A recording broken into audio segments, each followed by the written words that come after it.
Perubahan iklim menjadi masalah global yang harus segera diatasi. Dilansir dari European Commission, berikut adalah dampak Aku perubahan mau nanya iklim. nih, sejak kapan sih Satu, Kak Acil proyek mulai berkelanjutan aware atau terjadi akibat terpapar dengan perubahan istilah-istilah kayak perubahan iklim sama pemanasan global? es di kutub Soalnya aku lagi ingat-ingat, apa pas sekolah dulu ada ya pelajaran yang mengangkat atau memperkenalkan soal ini?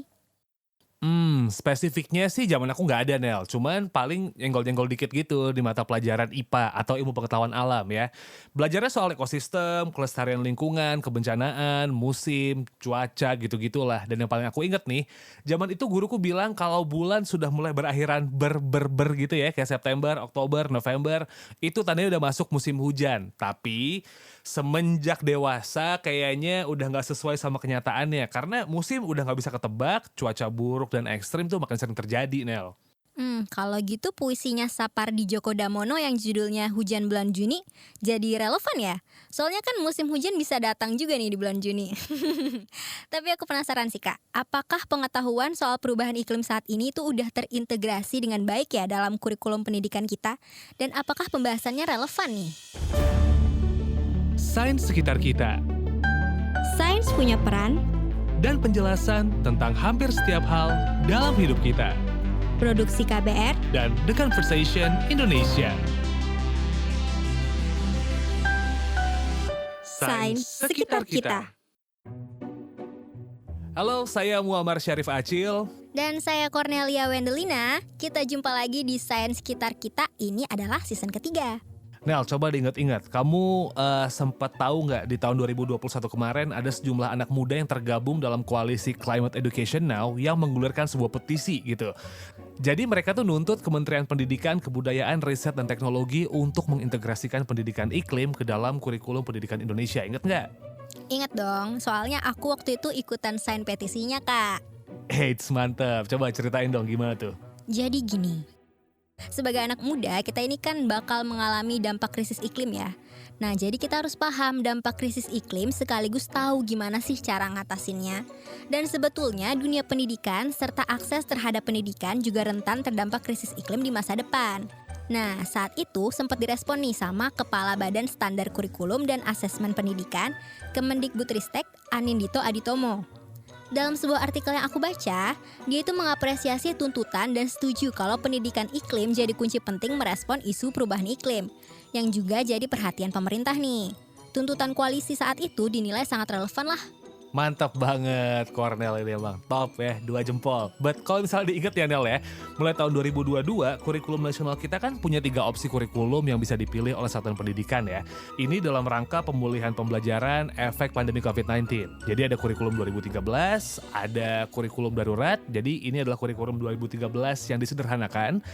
Nah, ada satu lagi nih, kurikulum prototype yang kemudian resmi berganti nama jadi kurikulum merdeka. Coba deh kita ngobrol sama Kak Nadia Fairuza, peneliti dari Center for Indonesian Policy Studies atau CIPS, bagaimana dia melihat isu perubahan iklim itu dalam materi yang diajarkan di sekolah-sekolah. Memang materi terkait dengan perubahan iklim sudah diajarkan sejak lama di berbagai jenjang meskipun tidak dikhususkan menjadi sebuah mata pelajaran. Jadi sejak dari zaman dulu, topik atau konsep terkait dengan pemanasan global, emisi karbon, dan lain-lain itu sudah dibahas. Nah, memang umumnya materi perubahan iklim itu disisipkan dalam pelajaran lain begitu ya, seperti misalnya pelajaran IPA, geografi, kimia, kemudian juga dapat disesuaikan dengan pendekatan berbasis tematik integratif. Ya, kayak zaman aku sekolah dulu sih, ada, tapi emang nggak spesifik. Nyebar, terus diselipin di aneka mata pelajaran. Intinya sih yang aku tangkap ya, supaya terbangun kesadaran menjaga lingkungan. Cuman, mungkin kalau sekarang karena situasinya udah berubah dan dampaknya mulai berasa, perlu juga kali ya pembahasan di Mapel itu tuh lebih yang deket sama yang dirasain sama anak-anak sekarang. Jadi materinya tuh berasa relevan buat mereka. Jadi sebenarnya lebih bagus yang mana nih? Materi perubahan iklim jadi mata pelajaran sendiri atau masuk dalam berbagai mata pelajaran yang udah ada nih Kak Nadia?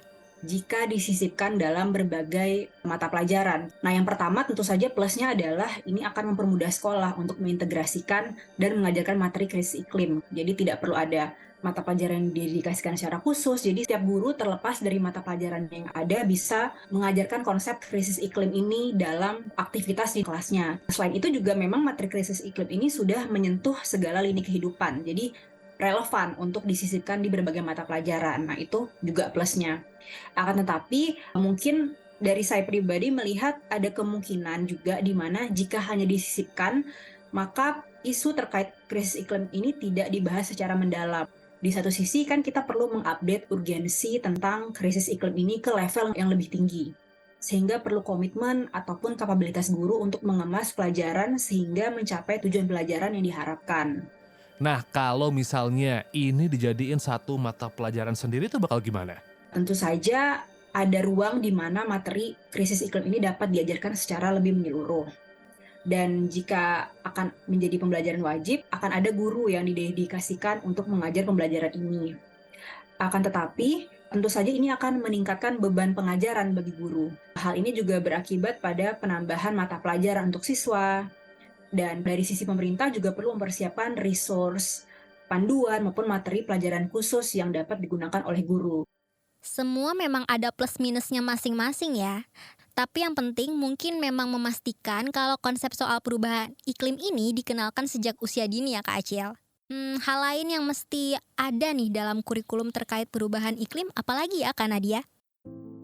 Diharapkan kurikulum itu dapat mencangkup strategi adaptasi untuk membantu individu, komunitas, dan negara untuk mengatasi dampak perubahan iklim. Hal ini juga mungkin pembahasan tentang infrastruktur tahan bencana, manajemen risiko, hingga pengelolaan sumber daya alam yang berkelanjutan. Kemudian juga perlu membahas tentang mitigasi dan adaptasi berbasis masyarakat. Jadi kita perlu mendorong adanya partisipasi aktif masyarakat untuk kemudian mengambil keputusan dan berpartisipasi dalam kebijakan publik. Aku sempat baca juga nih Nel, sebenarnya nilai-nilai untuk meningkatkan kepedulian terhadap lingkungan di dalam kurikulum tuh udah ada juga dalam mata pelajaran pendidikan Pancasila dan Kewarganegaraan atau PPKN misalnya. Jadi tuh ada beberapa nilai lingkungan yang sering diajarin di sekolah, kayak cinta tanah air. Ini kan siswa diajarkan untuk mencintai dan juga memelihara lingkungan sebagai bagian dari identitas dan kebanggaan sebagai warga negara Indonesia. Dan ada nilai peduli lingkungan, jadi siswa diajarkan untuk memahami dan juga peduli terhadap isu-isu lingkungan kayak pencemaran, kerusakan hutan, dan juga perubahan iklim. Ada juga nilai tanggung jawab sosial. Siswa diajarin untuk memahami bahwa mereka memiliki tanggung jawab sosial untuk melindungi dan juga memelihara lingkungan untuk generasi masa depan. Terus yang gak kalah pentingnya, ada nilai kerjasama. Siswa diajarin untuk bekerja sama dalam mengatasi masalah lingkungan dan juga mempromosikan praktek hidup berkelanjutan. Terus yang terakhir, enggak sih, last but not least ya, ada nilai kreativitas dan inovasi. Siswa diajarin untuk mengembangkan kreativitas dan juga inovasi untuk mengatasi masalah lingkungan dan juga ngepromosiin praktek hidup berkelanjutan. Wih, aku lihat-lihat Kak Acil cocok nih jadi guru PPKN. Banget.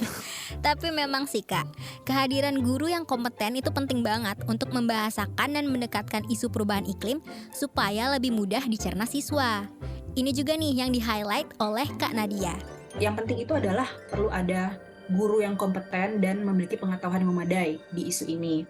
Kemudian pemahamannya juga perlu up to date sehingga bisa memberikan informasi yang memang akurat kepada siswa-siswa. Dan yang kedua adalah perlu adanya pembelajaran yang memantik perubahan perilaku dan membudayakan aktivitas ramah lingkungan di sekolah. Misalnya ada aktivitas menanam pohon, memilah-milah jenis sampah, mengurangi sampah plastik, dan lain-lain gitu. Jadi ada pembelajarannya di kelas, tapi juga ada implementasinya.